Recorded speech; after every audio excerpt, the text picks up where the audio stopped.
ফুলছড়ি উপজেলার ফলিয়ায় সরদার শিশু পার্কে গ্রামীণ মেলার শুভ উদ্বোধন করেছেন গাইবান্ধা জেলা বিএনপির সাধারণ সম্পাদক মাহমুদুন নবী টিটুল ও গাইবান্ধা সদর উপজেলা বিএনপির সভাপতি মোশাররফ হোসেন বাবু। সরদার শিশু পার্ক উদ্বোধন হচ্ছে। আপনারা পরিবার সহ এখানে আসলে পরে আপনাদের সকলকেই খুবই ভালো লাগবে।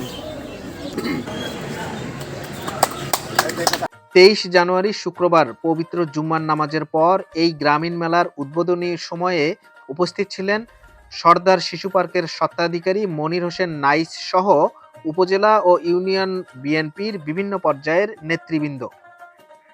সরদার শিশু পার্কে মেলা যুক্ত হচ্ছে। এখানে গ্রামীণ যে মেলা, ঐতিহ্যবাহী যে মেলা, সেই মেলা কিন্তু এখানে শুরু হবে আগামীকাল থেকে। অবশ্যই আপনারা সপরিবারে আসবেন, মেলায় ঘুরবেন। দেশীয় খাবার এখানে রয়েছে, বিশেষ করে গাইবান্ধার যে ঐতিহ্যবাহী আটার ডাল সেটি রয়েছে। এর পাশাপাশি কিন্তু রাতের বেলায় কিন্তু মৌসুমি হোটেলে রয়েছে হাঁসের মাংস এবং তন্দুরের যে রুটি, সেই হাঁসের মাংসেরও কিন্তু ব্যবস্থা করেছে মৌসুমি হোটেলে।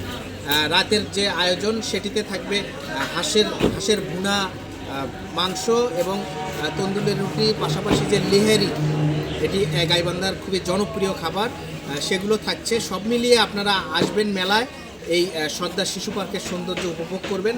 এই সরদার শিশু পার্ক এবং সরদার মার্কেটে কিন্তু শুধু গাইবান্ধার মানুষ না, গাইবান্ধার বাহির থেকেও যারা আসেন, বিশেষ করে বালাসীঘাট ভ্রমণে, এবং এই যে গাইবান্ধার নদী বেষ্টিত যে ব্রহ্মপুত্র, তিস্তা, করতোয়া এবং যমুনা, যারা এই নদীর চরাঞ্চলগুলো ঘুরতে আসেন তারা অবশ্যই বালাসীঘাটে আসলে গাইবান্ধা শহরের 0 পয়েন্ট থেকে বালাসীর যে মাঝামাঝি জায়গায় ফলিয়ায় এই সরদার শিশু পার্ক অবস্থিত। এখানকার যে বিশেষ করে মৌসুমি হোটেল রয়েছে এবং আবির হোটেল, এখানকার যে আটার ডাল, হাঁসের মাংস ব্যবস্থা রয়েছে, এটা অত্যন্ত প্রশংসনীয়। মানুষের মুখে মুখে এটি যে আটার ডালের যে সুনাম, সেটি কিন্তু ছড়িয়ে পড়েছে। এর পাশাপাশি কিন্তু রাতের বেলা যে এখানে তন্দুরের রুটি, হাঁসের মাংস এবং লেহেরির যে ব্যবস্থা, সেটি কিন্তু শুরু হয়েছে। সব মিলিয়ে কিন্তু এই গাইবান্ধার এই সরদার শিশু পার্কের সৌন্দর্য কিন্তু আস্তে আস্তে বৃদ্ধি করা হয়েছে। আপনারা আসলেই কিন্তু এই সরদার শিশু পার্কের এখানে যে পরিবার সহ আসলেই বুঝতে পারবেন এখানকার সৌন্দর্য, অবশ্যই আপনাকে ভালো লাগবে। Shahjahan Siraj, voice of Gaibandha.